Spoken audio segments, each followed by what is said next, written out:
Hello അസ്സലാമു അലൈക്കും. ഷിൻസിസ് വ്ളോഗിലെ പുതിയൊരു വീഡിയോയിലേക്ക് എല്ലാവർക്കും സ്വാഗതം. എല്ലാവരും സുഖമായിരിക്കുന്നുണ്ടല്ലോ? അൽഹംദുലില്ലാ, ഞങ്ങളും ഇവിടെ സുഖമായിരിക്കുന്നു കേട്ടോ. ഇന്ന് ഞാൻ വന്നിട്ടുള്ളത് നമുക്ക് ബ്രേക്ക്ഫാസ്റ്റ് ആയിട്ടും അതുപോലെ തന്നെ ഡിന്നറായിട്ടും ഒക്കെ കഴിക്കാൻ പറ്റിയിട്ടുള്ള ഒരു ഇടിയപ്പത്തിൻ്റെ റെസിപ്പി ആയിട്ടാണ്. അപ്പോൾ ഇടിയപ്പം റെസിപ്പി പോലെയല്ല, നമുക്ക് ഇടിയപ്പം എല്ലാവർക്കും അറിയാവുന്നത് തന്നെയാണ്. അപ്പോൾ ഞാൻ എങ്ങനെയാണ് ഇടിയപ്പത്തിന് പൊടി വാട്ടുന്നത് കുഴക്കുന്നത് ആ രീതി ഒന്ന് കാണിക്കാൻ കേട്ടോ. പിന്നെ നമ്മൾ ഇടിയപ്പം ഉണ്ടാക്കി എടുക്കുന്നത് ഇഡലി ചെമ്പിലോ അല്ലെങ്കിൽ ഇടിയപ്പത്തിൻ്റെ തട്ടൊക്കെ ഉണ്ടല്ലോ അതിലൊന്നുമല്ല, നമ്മൾ ഫ്രൈ പാനിലാണ് നമുക്ക് ഇന്നത്തെ ഇടിയപ്പം ഉണ്ടാക്കി എടുക്കുന്നത് കേട്ടോ. അപ്പോൾ നല്ല ടേസ്റ്റി ആയിട്ടുള്ള, നമുക്ക് ഒത്തിരി പേർക്ക് ഒത്തിരി ഇഷ്ടപ്പെടുന്ന ഒരു റെസിപ്പിയാണല്ലോ ഇടിയപ്പം അല്ലേ. അപ്പോൾ നമുക്കിത് എങ്ങനെ ഉണ്ടാക്കിയെടുക്കാൻ നോക്കിയാലോ. അപ്പം നമുക്ക് ഫ്രൈ പാനിലുള്ള ഇടിയപ്പം എങ്ങനെ ഉണ്ടാക്കുന്നത് നോക്കാം. അപ്പം ഞാൻ എടുത്തിട്ടുള്ളത് ഈ ഒരു ഗ്ലാസിൻ്റെ അളവിലാണ് കേട്ടോ ഞാൻ പൊടി എടുക്കുന്നത്. അപ്പോൾ 2 ഗ്ലാസ് അരിപ്പൊടിയാണ് എടുത്തിട്ടുള്ളത് കേട്ടോ. അപ്പോൾ ഒരുപാട് തരിയൊക്കെ ഉള്ള പൊടിയാണെന്ന് നിങ്ങൾക്ക് തോന്നുന്നുണ്ടെങ്കിൽ അതൊന്ന് തരിച്ചെടുക്കുന്നത് നല്ലതാട്ടോ. അതിലേക്ക് ആവശ്യമായിട്ടുള്ള ഉപ്പ് ഒന്ന് ഇട്ട് കൊടുത്തിട്ട് അതൊന്ന് മാറ്റി വെക്കുന്നുണ്ട്. പിന്നെ നമുക്ക് കുറച്ച് വെള്ളം ഒന്ന് തിളപ്പിച്ചെടുക്കണം. അപ്പോൾ അതിന് വേണ്ടിയിട്ട് ഞാൻ 2 ഗ്ലാസ്സാണ് പൊടി എടുത്തിട്ടുള്ളത്. അപ്പോൾ അതിലേക്ക് ഞാനിതാ ഒരു 3-3.5 ഗ്ലാസ് വെള്ളം ഞാൻ തിളപ്പിച്ചെടുക്കുന്നുണ്ട് കേട്ടോ. അപ്പോൾ അത്രത്തോളം വെള്ളത്തിൻ്റെ ആവശ്യം നമുക്കില്ല കേട്ടോ.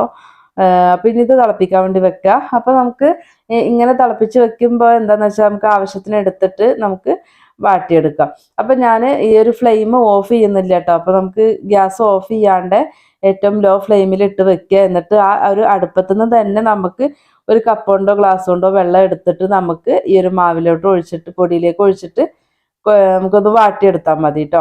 അപ്പോൾ നമ്മൾ പത്തിരിക്കൊക്കെ വാട്ടുന്ന പോലെ വെള്ളം തിളപ്പിച്ച് അതിലേക്ക് ഞാൻ പൊടി ഇട്ട് കൊടുക്കുകയല്ല കേട്ടോ. ഇടിയപ്പം ഉണ്ടാക്കി എടുക്കുമ്പോൾ ഞാനിത് ഇതുപോലെയാണ് ചെയ്തെടുക്കാറുള്ളത്.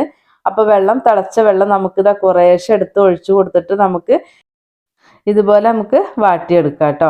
അപ്പോൾ ഈ ഒരു പരുവം വരെയാണ് നമുക്ക് വെള്ളം ഒഴിച്ച് കൊടുത്ത് വാട്ടിയെടുക്കേണ്ടത്. കണ്ടത് ഇതുപോലെ വെള്ളം ഒത്തിരി കുറഞ്ഞു പോകരുത് കേട്ടോ. അതുപോലെ തന്നെ വെള്ളം ഓവറായിട്ട് കൂടി പോവുകയും ചെയ്യണ്ട. അപ്പോൾ നമുക്ക് ഈ ഒരു മാവ് എടുക്കുന്ന സമയത്ത് നമ്മുടെ കയ്യിൽ ഒട്ടിപ്പിടിക്കുക ഒന്നും ചെയ്യരുത്.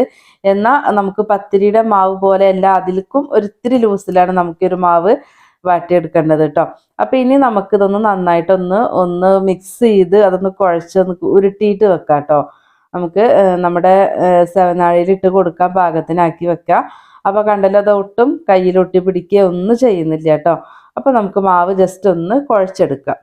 അപ്പോൾ ഒത്തിരി ടൈറ്റ് ആയിട്ടുള്ള മാവാകുമ്പോൾ നമുക്ക് ഇത് ഇടിയപ്പത്തിൻ്റെ ആ ഒരു അച്ചിലിട്ടിട്ട് നമുക്ക് പീച്ചി എടുക്കുമ്പോൾ നമുക്ക് നല്ല ബുദ്ധിമുട്ടാവും കേട്ടോ. കൈക്ക് നല്ല പെയിനൊക്കെ ആയിരിക്കും. അപ്പോൾ അതുകൊണ്ട് ഇതൊരു ഇത്തിരി വെള്ളം കൂട്ടിയിട്ടാണ് ഇടിയപ്പത്തിൻ്റെ മാവ് ഞാൻ വാട്ടിയെടുക്കാറുള്ളത് കേട്ടോ. അപ്പോൾ ഇതുപോലെ വാട്ടിയെടുത്തിട്ടില്ലെങ്കിൽ ഒന്ന് ചെയ്ത് നോക്കണം കേട്ടോ ഇങ്ങനെ. അപ്പം ഞാനിത് അതൊന്ന് ഉരുട്ടി ഒന്ന് വെച്ചിട്ടുണ്ട്. നമുക്ക് ഒരു അച്ചിലേക്ക് ഇട്ട് കൊടുക്കാൻ പാകത്തിനാക്കി വെച്ചിട്ടുണ്ട് കേട്ടോ. അപ്പം ഞാനിത് ആ ഒരു സെവനായുടെ ഉള്ളിലും പുറത്തും ഒക്കെ ഒന്ന് എണ്ണ തടവി കൊടുക്കുന്നുണ്ട്. പുറത്ത് മീൻസ് നമുക്ക് ആ മാവിൻ്റെ ഉള്ളിലേക്ക് പോകുന്ന ആ ഒരു ഭാഗങ്ങളെല്ലാം ഒന്ന് എണ്ണ തടവി കൊടുത്തിട്ടുണ്ട് കേട്ടോ. നമുക്ക് ആ ഒരു അച്ചിൻ്റെ ഉള്ളിലൊന്നും മാവ് ഒട്ടി പിടിച്ചിരിക്കാതിരിക്കാൻ വേണ്ടിയിട്ടാണ് കേട്ടോ. അപ്പം ഇനിതാ ഞാൻ ഒരു ബോൾ ഇട്ട് കൊടുത്തിട്ടുണ്ട്. അപ്പം ഇനി നമുക്കിതൊന്ന് പീച്ചെടുക്കാം കേട്ടോ.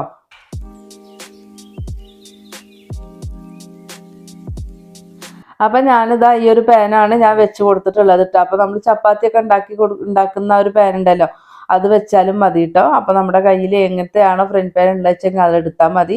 അപ്പോൾ ജസ്റ്റ് ഒന്ന് എണ്ണ തടവി കൊടുത്തിട്ടുണ്ട് കേട്ടോ. അതിനുശേഷം ഏറ്റവും ലോ ഫ്ലെയിമിലാണ് നമ്മുടെ ഗ്യാസ് ഇരിക്കേണ്ടത് കേട്ടോ.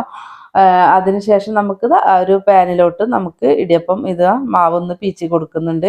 അപ്പോൾ ഇതൊക്കെ നമ്മൾ സാധാരണ നമുക്ക് ഇടിയപ്പം തട്ടിലൊക്കെ പീച്ചുന്ന പോലെ തന്നെയാണ്. ആ ഒരു പാനിൽ നമുക്ക് നല്ലോണം ഒന്ന് ചുറ്റിച്ചിട്ട് വെച്ച് കൊടുത്തിട്ടുണ്ട്. എന്നിട്ട് മൂടി വെക്കുന്നുണ്ട്. ഒരു 2-3 മിനിറ്റോളം നമുക്ക് മൂടി വെച്ച് കൊടുക്കാം കേട്ടോ. എന്നിട്ട് നമുക്ക് ആ ഒരു പാന് തുറന്ന് നോക്കിയിട്ട് ഇതതുപോലെ തൊട്ട് നോക്കുന്ന സമയത്ത് നമുക്ക് ഒട്ടിപ്പിടിക്കുന്നില്ല എന്നുണ്ടെങ്കിൽ നമ്മുടെ ഇടിയപ്പം റെഡി ആയിട്ടുണ്ട് കേട്ടോ.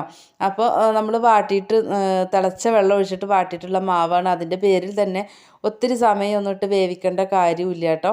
അപ്പോൾ ഇത് തുറന്ന് നോക്കുന്ന സമയത്ത് നിങ്ങളൊന്ന് ജസ്റ്റ് ഒന്ന് തൊട്ട് നോക്കിയാൽ മതി, നിങ്ങൾക്ക് വെന്തോ എന്നുള്ള ഡൗട്ട് ഉണ്ടെങ്കിൽ. അപ്പോൾ അത് വെന്തിട്ടില്ല എന്നുണ്ടെങ്കിൽ നമുക്കത് തൊട്ട് നോക്കുമ്പോൾ തന്നെ മനസ്സിലാവും കേട്ടോ. അപ്പോൾ അത് ഞാൻ അടുത്തതും കൂടെ ഒന്ന് പീച്ച് കൊടുക്കുകയാണ്.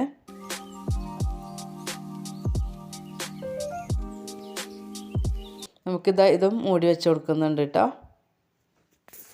ഒത്തിരി അധിക സമയം വെച്ചിട്ട് പാനിൽ തന്നെ വെച്ചിട്ട് ഇരിക്കരുത് കേട്ടോ. അപ്പോൾ നമുക്ക് ഈ ഇടിയപ്പം അടിയിൽ കരിഞ്ഞ് പോവുകയൊക്കെ ചെയ്യുള്ളൂ. അപ്പോൾ അതുപോലെ തന്നെ നമുക്കിതുപോലെ ഒന്ന് എണ്ണ തടവി കൊടുക്കുകയും ചെയ്യണം കേട്ടോ. അപ്പോൾ ഞാൻ എണ്ണ തടവി കൊടുത്തിട്ടുണ്ട്. നമുക്ക് അടുത്തതും കൂടെ ഒന്ന് പിഴിച്ച് കൊടുക്കാം.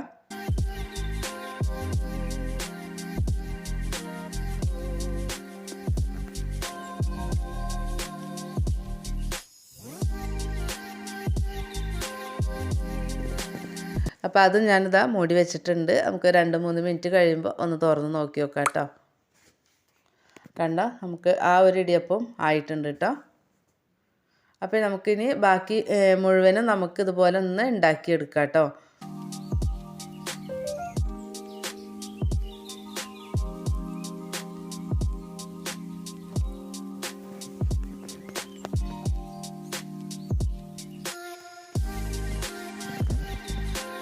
അപ്പോൾ ഇതാ ഞാൻ ആ ഇടിയപ്പം മുഴുവനായിട്ട് ഉണ്ടാക്കിയെടുത്തിട്ടുണ്ട്. കണ്ടോ, നമുക്ക് എത്ര പെട്ടെന്നാണ് നമുക്ക് ആ ഇടിയപ്പം ഉണ്ടാക്കിയെടുക്കൽ കഴിഞ്ഞതെന്ന് മനസ്സിലായല്ലോ. നമ്മൾ സാധാരണ നമുക്ക് ഇഡ്ഡലി തട്ടിലും അതുപോലെ തന്നെ ഇടിയപ്പത്തിൻ്റെ തട്ടിലൊക്കെ ഉണ്ടാക്കിയെടുക്കുമ്പോൾ ഒരുപാട് സമയമാവുന്നത് പോലെ എനിക്ക് തോന്നിയിട്ടുണ്ട് കേട്ടോ. അപ്പം എൻ്റെ എളുപ്പപ്പണിയാണ് ഇപ്പോൾ ഞാൻ കാണിച്ചിട്ടുള്ളത്. അപ്പോൾ ഇങ്ങനെ ട്രൈ ആക്കി നോക്കാത്തവരുണ്ടെങ്കിൽ ഒന്ന് ചെയ്ത് നോക്കണം കേട്ടോ.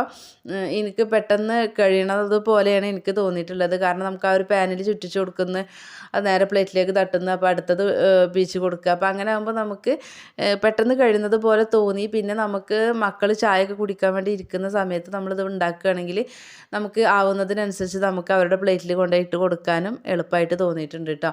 അപ്പോൾ കണ്ടോ, നമ്മുടെ ഇടിയപ്പം നന്നായിട്ട് തന്നെ വെന്തിട്ടുണ്ട് കേട്ടോ. അപ്പോൾ ഇങ്ങനെ ചുട്ടെടുക്കുമ്പോൾ ഇത് വേവുമോ എന്നുള്ള ഡൗട്ട് ഉണ്ടാവും. അപ്പോൾ ഒരിക്കലും ഡൗട്ട് വേണ്ട. കണ്ടോ, നമുക്ക് ആ ഒരു നൂലൊക്കെ നല്ല വൃത്തിയായിട്ട് തന്നെ നമുക്ക് കിട്ടുന്നുണ്ട് കേട്ടോ. ഒട്ടിപ്പോകുന്ന ഒന്നുമില്ല. അപ്പം നിങ്ങളത് തുറന്ന് നോക്കിയിട്ട് ജസ്റ്റ് ഒന്ന് തൊട്ട് നോക്കിയാൽ നിങ്ങൾക്ക് മനസ്സിലാവും കേട്ടോ വെന്തോ എന്നുള്ളത്. അതുപോലെ നമ്മൾ ചില്ലിൻ്റെ ഒക്കെ ഒരു മൂടി വെച്ചിട്ടാണ് മൂടുന്നത് വെച്ചാൽ നമുക്ക് ആവിയൊക്കെ നിറഞ്ഞ് നിൽക്കുമ്പോൾ നമുക്ക് മനസ്സിലാക്കാൻ പറ്റും. അപ്പോൾ ആ ഒരു സമയം ഒന്ന് തുറന്നിട്ട് നോക്കിയാൽ മതി കേട്ടോ. അപ്പോൾ കണ്ടോ, അപ്പോൾ നമ്മുടെ വീഡിയോസ് കാണുന്ന പുതിയതായിട്ടുള്ള കൂട്ടുകാർ പ്ലീസ് ഒന്ന് സബ്സ്ക്രൈബ് ചെയ്തിട്ട് സപ്പോർട്ട് ചെയ്യാൻ വേണ്ടിയിട്ട് മറക്കരുത് കേട്ടോ. നമ്മളെ ചാനലിൽ ഒത്തിരി റെസിപ്പികൾ അപ്ലോഡ് ചെയ്തിട്ടുണ്ട്. അപ്പോൾ അതും കൂടെ ഒന്ന് കയറി കണ്ടു നോക്കണം കേട്ടോ. നമുക്ക് ഇൻസ്റ്റൻ്റായിട്ട് ഉണ്ടാക്കാൻ പറ്റിയിട്ടുള്ള ബ്രേക്ക്ഫാസ്റ്റിൻ്റെ റെസിപ്പിയൊക്കെ ഉണ്ട്. അപ്പോൾ എല്ലാവരും ഒന്ന് കണ്ടു നോക്കുക. നിങ്ങൾക്ക് ഇഷ്ടപ്പെട്ട റെസിപ്പി നിങ്ങളുടെ ഫ്രണ്ട്സിനും ഫാമിലിക്കും ഒക്കെ ഒന്ന് ഷെയർ ചെയ്ത് കൊടുക്കാനും കൂടി മറന്നു പോവല്ലേ. നമ്മളെ വീഡിയോസ് കാണുമ്പോൾ കണ്ടുകൊണ്ടിരിക്കുന്ന സമയത്ത് നിങ്ങളൊന്ന് ലൈക്ക് അടിക്കാൻ വേണ്ടിയിട്ട് മറന്നു പോവരുത് കേട്ടോ. അപ്പോൾ നിങ്ങൾ ഉണ്ടാക്കി നോക്കിയിട്ട് നിങ്ങളുടെ ഫീഡ്ബാക്കും കൂടെ ഒന്ന് അറിയിക്കണം കേട്ടോ. അപ്പം ഞാൻ ഇടിയപ്പത്തിനുള്ള പൊടി ഞാൻ വാട്ടിയെടുക്കുന്ന രീതി ഞാൻ കാണിച്ചല്ലോ. അപ്പോൾ ആ രീതിയിൽ ചെയ്യാത്തവരുണ്ടെങ്കിൽ ഒന്ന് ചെയ്ത് നോക്കണം കേട്ടോ. വളരെ എളുപ്പം തന്നെയാണ്, നമുക്ക് പെർഫെക്റ്റ് ആയിട്ട് തന്നെ നമ്മുടെ ഇടിയപ്പം കിട്ടുകയും ചെയ്യും കേട്ടോ. അപ്പോൾ ഇന്നത്തെ ഇടിയപ്പത്തിൻ്റെ റെസിപ്പി നിങ്ങൾക്ക് ഇഷ്ടമായെന്ന് വിശ്വസിക്കുന്നുണ്ട്. ഇൻഷാ അല്ലാഹ് മറ്റൊരു വീഡിയോ ആയിട്ട് നമുക്ക് വീണ്ടും കാണാം. അസ്സലാമു അലൈക്കും.